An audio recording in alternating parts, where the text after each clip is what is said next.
Hello everyone, this is Dhirendra Gupta and you are watching me and your channel. तो आज मैं आपको क्लास 10 के बायोलॉजी में सेकेंड चैप्टर जो दिए गए हैं रिस्पायरेशन अर्थात श्वसन, उसके बारे में बताऊंगा। इसके पहले की क्लास में बता चुके हैं श्वसन क्या है और श्वसन के प्रकार कितने होते हैं। वायवीय श्वसन और अवायवीय श्वसन होते हैं प्रकार, और उनमें क्या अंतर है। तो यदि आप नहीं देखे हैं उसको तो पिछले क्लास की वीडियो को प्लेलिस्ट से देख सकते हैं, और यदि चैनल को सब्सक्राइब नहीं किया तो चैनल को सब्सक्राइब करेंगे ताकि डेली का क्लास। तो अब देखते हैं आज जानना क्या है उसके बारे में समझ लेते हैं। पहले आज जानना है श्वसन मानव में कैसे होता है। ठीक है, मानव में श्वसन की क्रिया किस प्रकार से होती है उसको इमेज के द्वारा समझेंगे, और साथ में ये भी समझना है कि मानव में श्वसन के दौरान क्या क्या होते हैं। स्वच्छवास क्या कहलाता है, कैसे होता है, उच्छ्वास प्रश्वास कैसे कहते हैं, और स्वच्छवास और उच्छ्वास के सम्मिलित रूप को क्या कहते हैं। यानी श्वसन की क्रिया में जो सहायक अंग हैं उन अंगों के जानकारी के साथ साथ आज जानेंगे इनमें श्वसन के कार्य में क्या क्या चरण से गुजरने पड़ते हैं ऑक्सीजन को। ठीक है, श्वसन के लिए ऑक्सीजन आवश्यक होता है। सबसे पहले जानते हैं श्वसन के दौरान जो हमारे फेफड़े में ऑक्सीजन का प्रवेश होता है उसको समझते हैं। तो श्वसन के दौरान हमारे जब फेफड़े में ऑक्सीजन का प्रवेश होता है तो उसे कहते हैं प्रश्वास। सबसे पहले जान लेते हैं श्वसन के चरण। श्वसन के दौरान होने वाले क्या क्या घटनाएं होती है और उसमें क्या क्या होते हैं जरा उनको समझते हैं। तो पहले समझते हैं प्रश्वास के बारे में। प्रश्वास क्या है? प्रश्वास का तात्पर्य है जब हम नासिका के द्वारा यानी नासिका छिद्र से ऑक्सीजन लेते हैं और वह फेफड़ा तक पहुंच जाता है, यह घटना है प्रश्वास। तो नासिका यानी नाक जिसे कहते हैं, नासिका से ऑक्सीजन का ग्रहण कर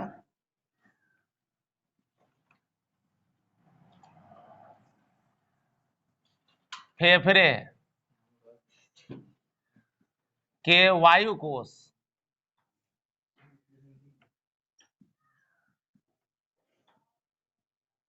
फेफड़े के वायु कोष्ठक में पहुंचाने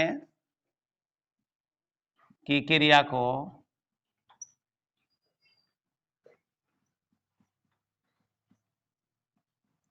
प्रश्वास कहते हैं।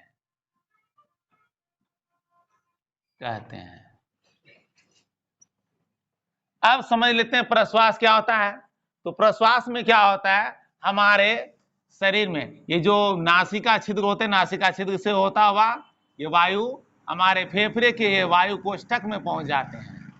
यानी नासिका से होता हुआ ऑक्सीजन कहाँ पहुंचता है, पहले तो गले में पहुंचता है, गले के लैरिक्स में पहुंचता है जिसको स्वर यंत्र कहते हैं, जहां से हम लोग बोलते हैं, साउंड की ध्वनि अर्थात उत्पन्न होता है। ठीक है, तो लैरिक्स के बाद वहां श्वास नली में पहुंचेगा जिसको ट्रेकिया कहते हैं। ठीक है, श्वास नली के बाद ये पहुंच जाते हैं फेफड़े के वायु कोष्ठक में। जो वायु कोष होते हैं, हजारों वायु कोष होते हैं फेफड़े में, और उन वायु कोष के द्वारा ऑक्सीजन हमारे फेफड़े के सभी कोशिकाओं में पहुंचते हैं। सबसे पहले तो वायु कोष में पहुंचेंगे, उसके बाद की क्रियाओं क्या होती है उसको समझते हैं। ये वायु आगे चल करके पहुंच जाते हैं हृदय में, जो ये हमारा हृदय का स्थल है। क्योंकि फेफड़े के बारे में जानना है श्वसन की क्रिया को, इसलिए हृदय का इमेज यहाँ नहीं बना रहे हैं। यहाँ हृदय स्थल होता है। ये जो फेफड़े में दोनों ही फेफड़े के दो भाग होते हैं, ठीक है, लेफ्ट राइट, दोनों के फेफड़े के दोनों हिस्से से ऑक्सीजन युक्त हवा जो है हमारे हृदय में पंप किया जाता है, और हृदय के रक्त कोशिकाओं द्वारा हृदय में रक्त में मिल जाते हैं ऑक्सीजन, और वे ऑक्सीजन धमनी के द्वारा हमारे पूरे शरीर में पहुंचा दिए जाते हैं, और शरीर की कोशिकाओं में इस तरह से ऑक्सीजन पहुंच जाता है। ऑक्सीजन पहुंचने की घटना क्या होती है जरा उसको समझ लेते हैं। हमारे शरीर में जो ऑक्सीजन ये रक्त में मिलते हैं तो रक्त में हीमोग्लोबिन पाया जाता है। रक्त दो प्रकार के होते हैं, श्वेत रक्त और लाल रक्त, यानी WBC RBC होता है।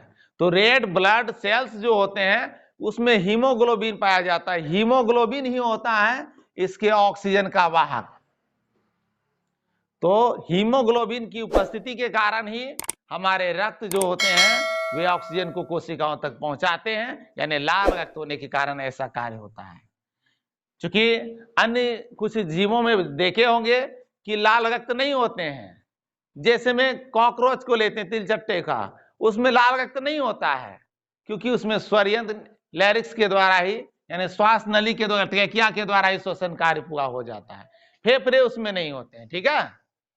तो जिनके कोष जटिल संरचना वाले जितने जीव हैं उनमें फेफड़े होते हैं, स्थलीय जीव है प्राय, उनमें फेफड़े होते हैं और फेफड़े में पहुंचने के बाद हृदय में पहुंचते हैं हवा, ठीक है।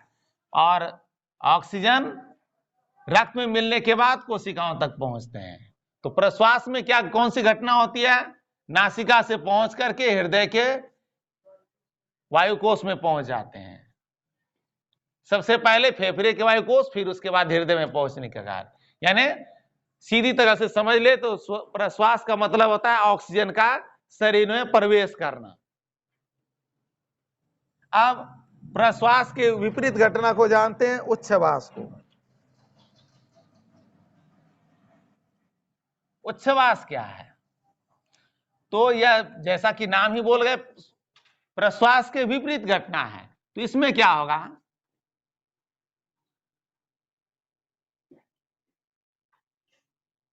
हृदय में पहुंचने वाली शिराओं के द्वारा जो हृदय में पहुंचाए जाते हैं रक्त, वे अशुद्ध रक्त होते हैं, उसमें कार्बन डाइऑक्साइड होते हैं, ठीक है।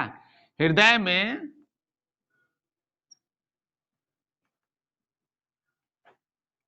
वाले अशुद्ध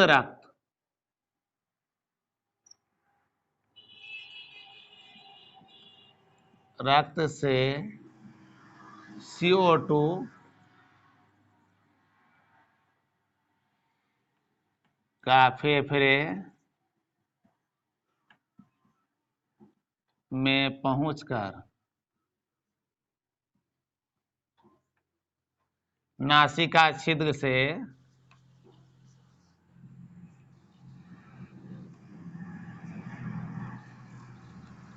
बाहर निकलने की घटना को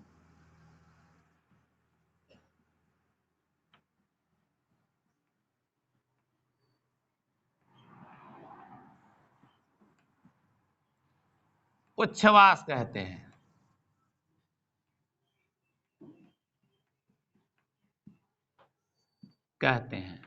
अब समझ में आ गया उच्छ्वास किसे कहते हैं?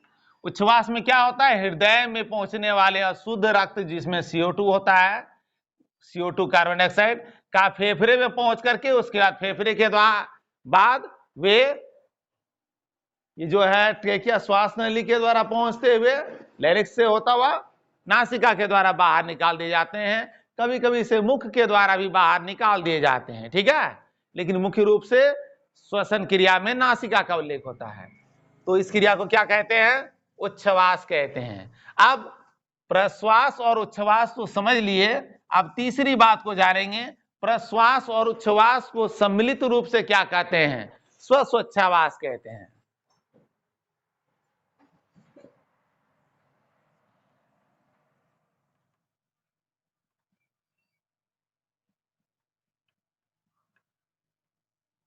ये प्रश्वास की घटना जो है और उच्छ्वास की घटना जो है,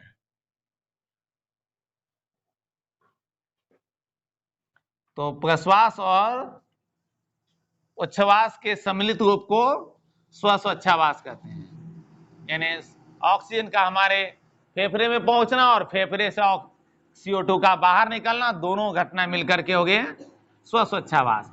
ये श्वसन के लिए बहुत ही आवश्यक है।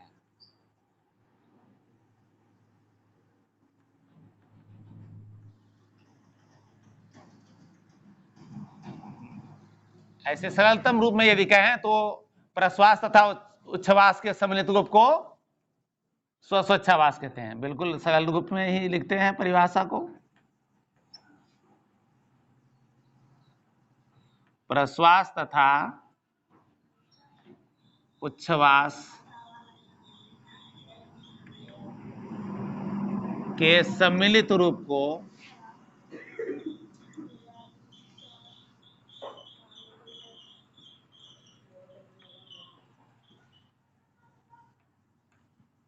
स्वोच्छ्वास कहते हैं।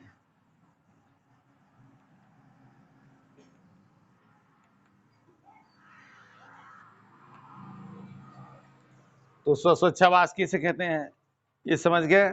प्रश्वास और उच्छ्वास के सम्मिलित रूप को स्वोच्छ्वास कहते हैं। अब समझते हैं जरा श्वसन की क्रिया हमारे श्वास नली से कैसे पूरी होती है। तो सबसे पहले जान लें, श्वास नली में हमारे प्रवेश करने से पहले वायु हमारे नासिका छिद्र में पहुंचते हैं। पता होगा सभी को कि नासिका छिद्र 2 होते हैं नॉस्ट्रिल में, ठीक है। तो 2 छिद्र होते हैं, लेकिन वायु के गमन का कार्य एक ही छिद्र से होते हैं। वायु एक छिद्र से प्रवेश करते हैं और कुछ समय के बाद दूसरे छिद्र से भी प्रवेश करना शुरू कर देते हैं। यह आप स्वयं अनुभव कर सकते हैं। और ऐसा क्यों होता है, ये हमारे लेफ्ट और राइट ब्रेन में ऑक्सीजन पहुंचाने के लिए ऐसा करते हैं। कभी लेफ्ट वाले से ऑक्सीजन का प्रवेश होता है तो कभी राइट से ऑक्सीजन का प्रवेश, यानी हमारे मस्तिष्क को भी ऑक्सीजन की आवश्यकता होती है। उसकी ऑक्सीजन की पूर्ति के लिए ऐसी घटनाएं होती है। और साथ में ये ऑक्सीजन जो हमारे नासिका से प्रवेश करने वाले ऑक्सीजन है, वे हमारे पहले पहुंचते गले में, गले के बाद लैरिक्स में होते हैं। लैरिक्स जिसे स्वर यंत्र कहते हैं, और ये लैरिक्स में ही से ही हमारे साउंड की यानी ध्वनि उत्पन्न होती है। हम जो बोलते हैं उसमें लैरिक्स का बड़ा योगदान है। और लैरिक्स में हमारे सबसे पहले पता होगा, जब हम लोग भोजन को निगलते हैं तो वहां निगल द्वार और कंठ द्वार 2 होता है। निगल द्वार से भोजन जाता है और कंठ द्वार से हमारे शरीर के श्वास नली में ऑक्सीजन का प्रवेश होता है। ये जो कंठ द्वार हैं, कंठ द्वार यहीं पर है, और इसी कंठ द्वार से होता हुआ हमारे ट्रेकिया में श्वास नली में पहुंच जाता है ऑक्सीजन। और इसी श्वास नली के द्वारा कार्बन डाइऑक्साइड का भी निष्कासन होता है। ये श्वास नली के में ही वायु का प्रवेश का कार्य होता है। और ये जो हमारे श्वास नली का संरचना होता है बिल्कुल भिन्न होता है, ये ग्रास नली से भिन्न होता है। ग्रास नली में क्या होता है, वह फैलती यानी वह दबते जाती है और सिकुड़ने, फैलने सिकुड़ने दोनों की घटना होती है उसमें। भोजन जो हमारे गले से निकलते नीचे की ओर प्रवेश करते हैं तो वे अलग अलग आकार लेने के कारण ये भोजन आगे की ओर बढ़ते हैं। लेकिन श्वास नली का आकार बिल्कुल भिन्न होता है। श्वास नली जो है ट्रेकिया जिसे कहते हैं, ट्रेकिया में प्रवेश करने के बाद ये हमारे फेफड़े में जितने वायु कोष्ठक है उनमें हवा पहुंचते हैं, और उन्हीं वायु कोष्ठक में पहुंचने के बाद उनसे लगे हुए पतली पतली नलिकाओं के द्वारा हृदय तक पहुंचते हैं और हृदय से रक्त में मिल जाते हैं। तो ये घटना जो है पूर्ण होती है श्वसन के कार्य के लिए ही। तो इस तरह से समझ सकते हैं स्वोच्छ्वास क्या है। श्वसन में सहायक बहुत ही आवश्यक कार्य है, ठीक है। तो ये है श्वसन की घटना, मानव में श्वसन कैसे होता है इसको जानते हैं। अब इसके आगे जानेंगे अन्य बातें। अब जानते हैं, क्वेश्चन है मेढक को एम्फीबिया अर्थात एम्फीबियस क्यों कहते हैं। तो उभयचर क्यों कहते हैं मेढक को, यह जानना है, ठीक है। तो मेढक को उभयचर कहते क्यों है, उसको जानने से पहले एक बात जान लेते हैं कि मेढक में क्या खास गुण होते हैं श्वसन से संबंधित। तो मेढक में श्वसन के लिए फेफड़े होते हैं। मेढक जल और स्थल दोनों में रहने वाले जीव हैं, जल स्थलीय जीव हैं। जल में भी वो जीवित रह सकते हैं और स्थल में भी, सूखे में भी रह सकते हैं। लेकिन इसके कारण क्या है उसको समझते हैं। तो मेढक में पाए जाते हैं फेफड़े जो स्थल में रहने के लिए उसे सहायक है। श्वसन कार्य में प्रश्वास और उच्छ्वास में फेफड़े का बहुत बड़ा योगदान होता है। तो इसके लिए तो फेफड़े हो गए। और जल में कैसे फिर रहते हैं, जल में उसके जब नासिका छिद्र जल में डूबे होते हैं तो भी वे श्वसन कार्य कर लेते हैं। वे श्वसन मुख से भी करते हैं, वे श्वसन त्वचा से भी करते हैं और साथ में ग्रसनी नलिका जो होते हैं, ग्रसनी, उनसे भी उनका श्वसन कार्य हो जाता है। मेढक के देखे होंगे त्वचा पर कुछ धब्बे धब्बे दाग दिखाई पड़ते हैं, उन त्वचा के धब्बे वाले छिद्र में होते हैं और उन्हीं छिद्रों से उनके शरीर में ऑक्सीजन का प्रवेश हो जाता है। तो मेढक जब जल में रहता है तो त्वचा के वे भाग बाहर यदि जल के ऊपर में तैरते हुए रहते हैं तो वहां से उनके ऑक्सीजन की पूर्ति हो जाती है। और पता ही होगा मेढक जो है कुछ समय के लिए जब बारिश नहीं होती है तो मिट्टी के अंदर दब जाते हैं, तो उस समय भी उनको जीवन यापन करने के लिए, जीवित रहने में सहायक होते हैं वे त्वचा के छिद्र। तो श्वसन कार्य मंद गति से होने लगता है उनमें, क्योंकि उनके अनुकूल वातावरण नहीं होते हैं सूखे के समय में, तो वे कई मेढक कीचड़ में जाके दब जाते हैं। ठीक है, तो मेढक को एम्फीबिया अर्थात उभयचर कहने का कारण क्या है? मेढक में श्वसन कार्य वायु में भी हो जाता है और जल में भी हो जाता है। कुछ अन्य जलीय जीव का उदाहरण को लेते हैं, कुछ अन्य जलीय जीव में लेते हैं उदाहरण के लिए, जैसे में लेते हैं मगरमच्छ को, या कछुए का उदाहरण लेते हैं, या सीप का उदाहरण लेते हैं। ये सब में क्या होते हैं? ये सब में भी फेफड़े होते हैं। या डॉल्फिन का ले सकते हैं उदाहरण, वे भी सांस लेने के लिए वायु में आते हैं बाहर। ठीक है, तो वायु में आने के बाद वे श्वसन कार्य को पूरा करते हैं। ठीक है, तो श्वसन कार्य को पूरा करने में मुख्य सहायक जो है कार्य वे हैं उनके फेफड़े। तो मगरमच्छ में फेफड़े श्वसन में सहायक हैं। तो ये है चैप्टर 2 के मुख्य बातें, जो मानव में श्वसन कार्य कैसे होता है उसको समझ लिए, और साथ में मेढक में श्वसन कार्य कैसे होता है अब जानेंगे इसके इंपॉर्टेंट पॉइंट को नेक्स्ट डे। ठीक है, तो मिलते हैं नेक्स्ट क्लास में। Thank you.